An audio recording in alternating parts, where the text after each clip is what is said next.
उत्तर प्रदेश के प्रयागराज में जल्द ही महाकुंभ का आयोजन होने वाला है और इस बार का महाकुंभ अपने आप में विशेष होने वाला है क्योंकि ये एक वृहद महाकुंभ है जिसका आयोजन 144 वर्षों के बाद हो रहा है। तो आज इस वीडियो में हम इसी विषय को लेकर के विस्तार से बात करेंगे। खबर चर्चा में इस वजह से आई है क्योंकि उत्तर प्रदेश की सरकार की ओर से इस पूरे आयोजन को सफल बनाने के लिए और प्रशासनिक सहूलियत को ध्यान में रखते हुए जिस जगह पर जिस एरिया में महाकुंभ का आयोजन होने वाला है उसको टेम्परेरी आधार पर एक ज़िला घोषित कर दिया गया है।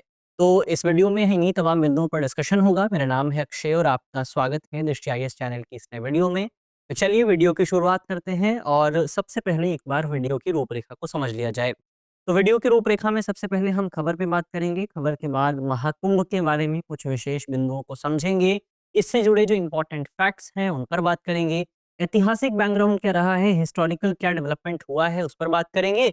फिर यहाँ पर एक और इम्पोर्टेंट एस्पेक्ट जो इस पूरी खबर का निकल करके आता है वो ये है कि आखिर भारत में ज़िलों का निर्माण किस तरह से होता है, उसका क्या प्रोसेस है, उसकी शक्ति किसके पास मौजूद है, उस शक्ति पर भी हम बात करेंगे, उस पूरी प्रक्रिया पर भी बात करेंगे। अंत में एक सवाल भी आपके लिए होने वाला है जिस सवाल का जवाब आपको कमेंट बॉक्स में देना है। इसके अलावा ये जो पूरा टॉपिक है आपका जीएस पेपर 1 और जीएस पेपर 2 से जुड़ा हुआ है। आप इसको इंडियन कल्चर और इसके साथ-साथ इंडियन पॉलिटी के सेगमेंट से जोड़ करके देख सकते हैं। तो ये ओवरऑल हमारी वीडियो का इंट्रोडक्शन हुआ। अब एक बार आपके लिए एक इम्पोर्टेंट सूचना ये है कि दृष्टि आईएएस की जो मुखर्जी नगर की क्लासेस थी वो क्लासेस अब नोएडा में शिफ्ट हो गई हैं और जल्द ही नोएडा में यूपीएससी आईएएस का जो पहला बैच है सिविल सर्विसेज का जो पहला बैच है वो शुरू होने वाला है। हिंदी माध्यम का पहला बैच 9 दिसंबर से शुरू होगा और अंग्रेजी माध्यम का पहला बैच 12 दिसंबर से शुरू होगा। तो इनके बारे में अगर आप और डिटेल से जानकारी प्राप्त करना चाहते हैं तो आप इन नंबर्स पर संपर्क कर सकते हैं। नंबर्स हैं 9311406440। इसके अलावा एड्रेस अगर आप देखें तो नोएडा सेक्टर 15 का मेट्रो स्टेशन जो है उसके काफ़ी करीब आपको नया सेंटर देखने को मिल जाएगा, तो आप नए सेंटर को भी विज़िट कर सकते हैं। इसके अलावा आपकी 2025 की जो तैयारी है, 2025 का जो एग्ज़ाम है इसको ध्यान में रखते हुए एक नए प्रोग्राम की भी शुरुआत की गई है जिसका नाम है संभव 2025। तो ये जो संभव 2025 प्रोग्राम है इसके माध्यम से इसका इस्तेमाल करते हुए 2025 के एग्ज़ाम को संभव बनाने की कोशिश की जाएगी, उसको और बेहतर ढंग से समझने की कोशिश की जाएगी। तो इस पूरे प्रोग्राम में आपको हर रोज़ जो है प्रीलिम्स के 10 सवाल मिलेंगे, 2 मेंस के सवाल आपको मिलेंगे, पीवाईक्यू का एनालिसिस मिलेगा। आप जो टेस्ट देंगे उसकी रैंकिंग आपको मिल जाएगी और रियल टाइम रैंकिंग आपको देखने को मिलेगी। इसके अलावा सभी उम्मीदवारों के लिए ओपन एक्सेस मौजूद है, यानी कि इसके लिए आपको किसी भी तरह की फीस देने की ज़रूरत नहीं है। पूरी तरह से निःशुल्क प्रोग्राम है, तो आप दृष्टि की वेबसाइट को विज़िट करके इस पूरे प्रोग्राम का लाभ जो है उठा सकते हैं। चलिए अब यहाँ से बढ़ा जाए आगे, ये तो हमारी कुछ इम्पोर्टेंट सूचनाएँ हुईं, अब सबसे पहले खबर की बात करते हैं। तो खबर आपकी यही है कि उत्तर प्रदेश की सरकार ने 2025 के महाकुंभ को ध्यान में रखते हुए राज्य में महाकुंभ क्षेत्र को एक नया ज़िला घोषित कर दिया है। ये जो नया ज़िला है, इस नए ज़िले को महाकुंभ मेला ज़िले के नाम से जाना जाएगा और ये उत्तर प्रदेश का 76वाँ ज़िला होने वाला है। 76th डिस्ट्रिक्ट जो है, ये उत्तर प्रदेश की होने वाली है। तो उत्तर प्रदेश में अभी कितने डिस्ट्रिक्ट हैं? अभी टोटल आपकी 75 डिस्ट्रिक्ट्स हैं। ये जो नया ज़िला है, इस नए ज़िले में प्रयागराज डिस्ट्रिक्ट जो है, उसकी 4 तहसीलों के 67 गाँवों को मिलाकर के इस नए ज़िले का निर्माण किया गया है। तो जब तक प्रयागराज में इस पूरे कार्यक्रम का आयोजन होगा, महाकुंभ का आयोजन किया जाएगा, तब तक ये ज़िला जो है अस्तित्व में रहेगा और जैसे ही महाकुंभ का आयोजन समाप्त होगा, ये ज़िला भी समाप्त हो जाएगा और वापस से ये जो आपके 4 तहसीलें हैं, ये वापस प्रयागराज ज़िले में शामिल हो जाएँगी। तो ओवरऑल आप कह सकते हैं कि टेम्परेरी आधार पर प्रशासनिक सहूलियत को ध्यान में रखते हुए इस पूरे ज़िले का निर्माण किया गया है।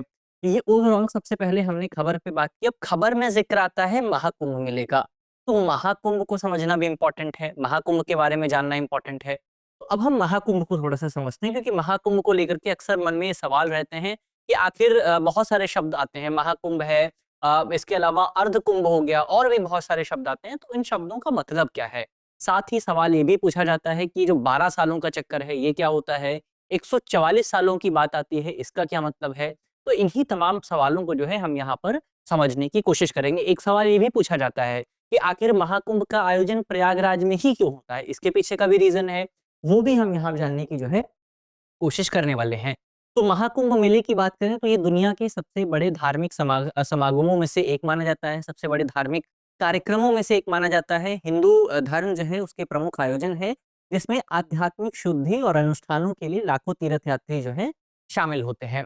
कुंभ मेला जो है वो मुख्य तौर पर भारत में 4 स्थानों पर आयोजित होता है। एक स्थान आपका प्रयागराज है, एक नासिक है, इसके अलावा हरिद्वार है और एक है आपका उज्जैन। तो 4 जगहों पर आपको कुंभ मेला देखने को मिलता है। इसमें प्रयागराज में जो कुंभ मेला आयोजित होता है, जिसको पहले हम इलाहाबाद के नाम से जानते थे, तो प्रयागराज में जो कुंभ मेले का आयोजन होता है, वो आयोजन अपने आप में विशेष माना जाता है। उसकी कहानी पर भी बात करेंगे। लेकिन अगर आप कुंभ मेले की कहानी पर बात करें कि इसकी शुरुआत कहाँ से होती है, तो कुंभ मेले की कहानी जो है पौराणिक कथाओं में अगर आप देखेंगे तो इसका ज़िक्र जो है, वो आपको समुद्र मंथन के आस-पास देखने को मिलता है। अब समुद्र मंथन भारतीय पौराणिक कथाओं में सबसे बड़ी कथाओं में से एक है, सबसे विशेष कथाओं में से एक है। वो समुद्र मंथन में बेसिकली हुआ क्या था कि जो हमारे देवता हैं और जो असुर हैं, उन्होंने मिल करके अमृत प्राप्त करने के लिए समुद्र का मंथन किया और जब समुद्र का मंथन किया उसके बीच में भी बहुत सारी घटनाएँ हुई, लेकिन समुद्र मंथन जब अंत में समाप्त हुआ, तो वहाँ पर आपका एक अमृत का कलश जो है, वो प्राप्त होता है और अमृत का कलश जब प्राप्त होता है, तो उस कलश से बेसिकली आपकी कुछ बूँदें जो हैं, अमृत कलश से कुछ बूँदें जो हैं, वो पृथ्वी पर गिरती हैं। 4 स्थानों पर गिरती हैं, ऐसा कहा जाता है पौराणिक कथाओं में कि 4 स्थानों पर अमृत की बूँदें गिरती हैं और वो 4 स्थान पवित्र स्थान बन जाते हैं। कौन-कौन से हैं वो 4 स्थान? इसमें आपका पहला स्थान है प्रयागराज, दूसरा स्थान है हरिद्वार, एक है नासिक और फिर है आपका उज्जैन। तो यही 4 जो जगह हैं, जहाँ पर कथाओं के मुताबिक अमृत की 4 बूँदें गिरी थी, इन्हीं 4 जगहों पर कुंभ मेले का आयोजन जो है किया जाता है। तो इसी वजह से इन दिव्य स्थानों पर कुंभ मेले का आयोजन होता है। तो ये तो हमने यहाँ पर बात की इन 4 जगहों पर। लेकिन अब इसमें भी सवाल ये उठता है कि आखिर अगर ये 4 जगह हैं, तो इसमें से प्रयागराज इम्पोर्टेंट क्यों है? प्रयागराज को इतना विशेष महत्व क्यों दिया जाता है? वहाँ पर ही कुंभ मेले का आयोजन क्यों होता है?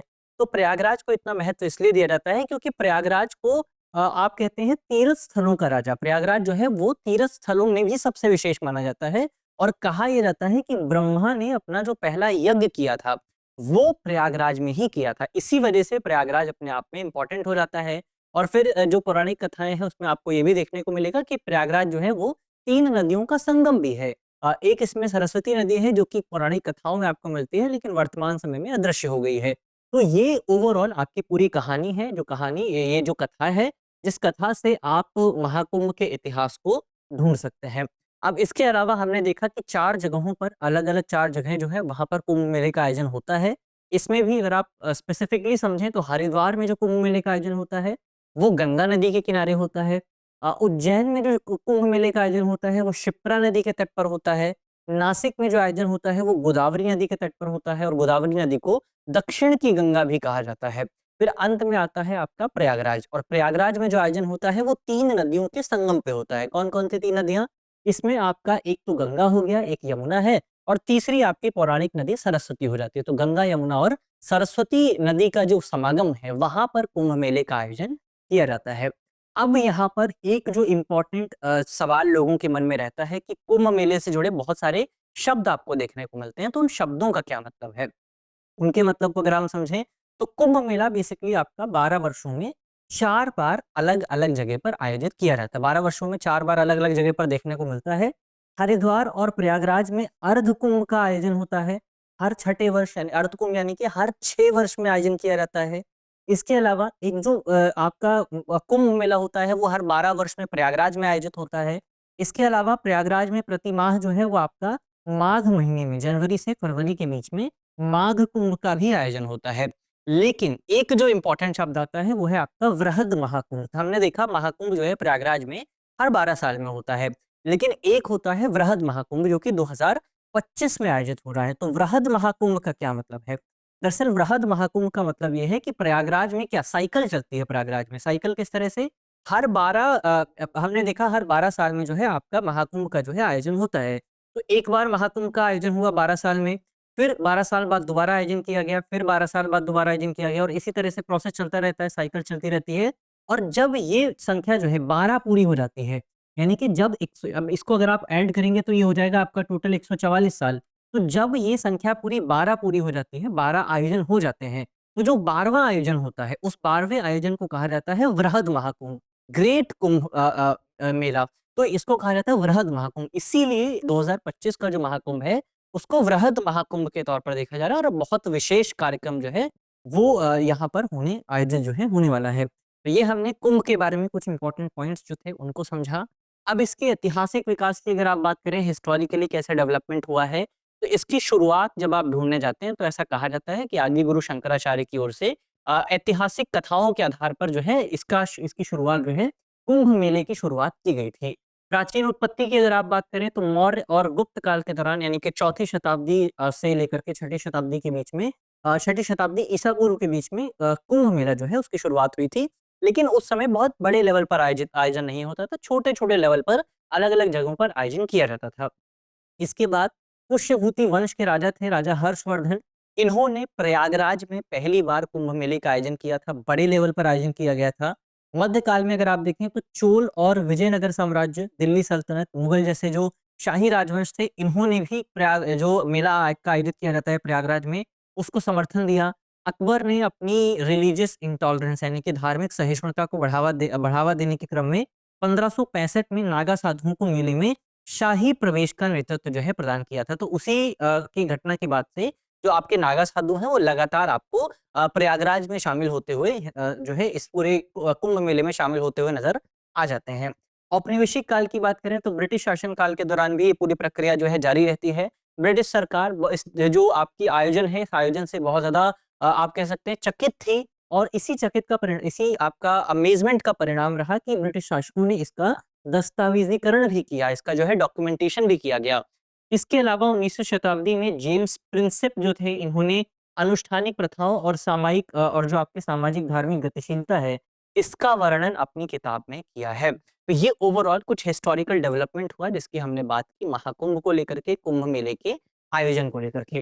तो ये ओवरऑल जो भी इम्पोर्टेंट पॉइंट्स थे उनको हमने समझ लिया है। अब यहाँ पर जो अंत में हमारा एक सवाल बचता है, वो सवाल ये है कि आखिर भारत में ज़िलों का निर्माण किया कैसे जाता है? भारत में एक डिस्ट्रिक्ट बनाने का क्या प्रोसेस है?